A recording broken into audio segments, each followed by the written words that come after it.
It's been known for a while now that Disney is slowly but surely borrowing from Star Wars legends as much as possible. There are some original ideas, however, when it comes to even recycled ideas, you can kind of see them from afar. The Crimson Dawn, for example, Kira, this is a George Lucas plan for sure, because his plans for the sequel trilogy were essentially what we are seeing from the TV shows, not so much from the sequel trilogy movies that we saw by Disney and Lucasfilm. And this got me to thinking, what were George Lucas's original plans for Luke Skywalker? It's been, of course, no secret that one of the most bungled ideas in the sequel trilogy was the handling of Luke Skywalker, a famed Jedi Knight that seemed to have fallen by the wayside. He was treated as a hermit, basically, and his only movie who kind of paid him somewhat of an attention was The Last Jedi, and even that movie is mostly controversial due to its handling of Luke Skywalker's story. Naturally, a lot of fans suspect that George Lucas would have handled things differently when it came to Luke Skywalker and a lot of other things too, so I wanted to make this video to kind of come into terms what the George Lucas sequels might have been about. In fact, you might be surprised to learn that a lot of what we're seeing from the TV shows would have been seen in this sequel trilogy, because according to George Lucas, the original plan was for Darth Maul to come back and be the godfather of crime in the universe as the Empire fails, meaning that once Episode 6 wraps up, Palpatine dies, and the Empire is in a downfall, this would have been the time for Darth Maul and his crime syndicates to flourish. Essentially, Maul would have had his own apprentice, Darth Talon, in the years after the original trilogy, at that point having amassed enough power in the underworld to rise as a major threat after the Empire's demise. This means that Darth Maul and Talon would have battled Luke Skywalker and his attempt to restore the Jedi Order. They would have crossed paths in the New Republic, and as well as with Leia, who would have been revealed as the true chosen one in the sequel trilogy, according to George Lucas. With Disney's purchase, of course, all these plans for the sequels went by the wayside, but you can see inspirations of it in the Clone Wars Season 7, for example, in the Bad Batch.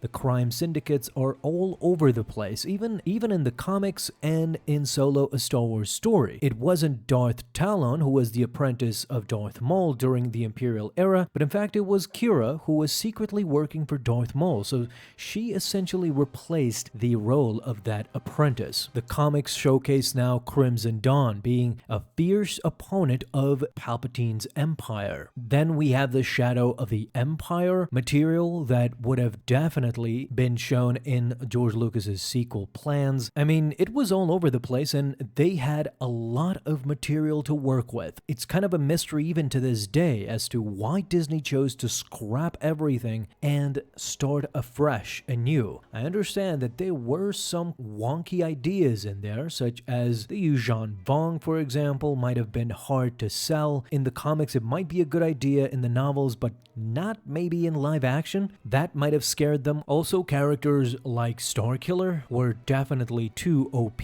so I can kind of understand that, but there's a lot of material that now Disney is just starting to dip its toes into with the TV series. All in all, a lot of plans, but what were the original plans for Luke Skywalker? What did George Lucas want to showcase with Luke in the sequel era? We know that in Disney's sequel trilogy, Luke Skywalker never ended up marrying or having a love interest for that matter, but it turns out that George Lucas once hinted that Luke would have a romance plot once he would begin filming the sequel trilogy, his own sequel trilogy. Many fans were disappointed to see that Luke Skywalker bloodline did not continue in the sequels. It was only Han and Leia who had Ben Solo. Up until now, all we have had was the Skywalker saga, so it's understandable that fans were curious to see if Luke had married, had a child, and the Skywalker lineage continues, because it does in Legends, but it doesn't in canon. Star Wars, as you know, has an interesting history when it comes to romance, especially members of the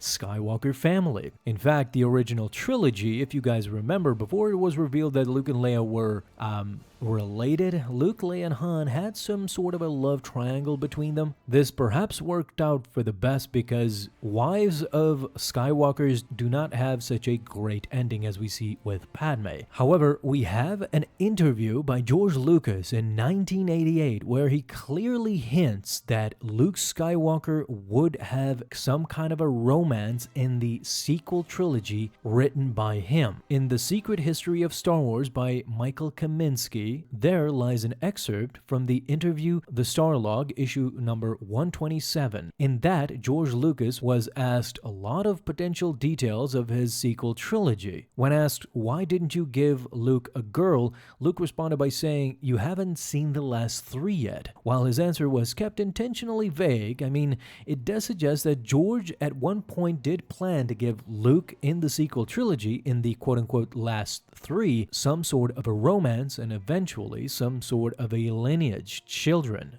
Whether that be a boy or a girl, it would be a Skywalker who would continue the tumultuous history of the Skywalker. But the problem is George Lucas was very fickle when it came to any plans or storylines, because even back in the day, he ended up changing his minds when it comes to Luke Skywalker. Back in the original trilogy, we had no idea of Jedi being forbidden to form any emotional attachments, but when it came to the Star Wars prequels, they showed us a totally different side of the Jedi Order, of how a Jedi should live its life, and it is because of this that George Lucas may have ended up scrapping the entire Luke romance idea out of the question, even if he had made the sequel. This is clearly shown when it comes to Mara Jade. Mara Jade first appeared in 1991 in Heir to the Empire by Timothy Zahn. Mara Jade was formerly the Emperor's Hand, and she resented Luke for Palpatine's death in Return of the Jedi. However, having to team up with Luke at one point, the two put aside their differences, and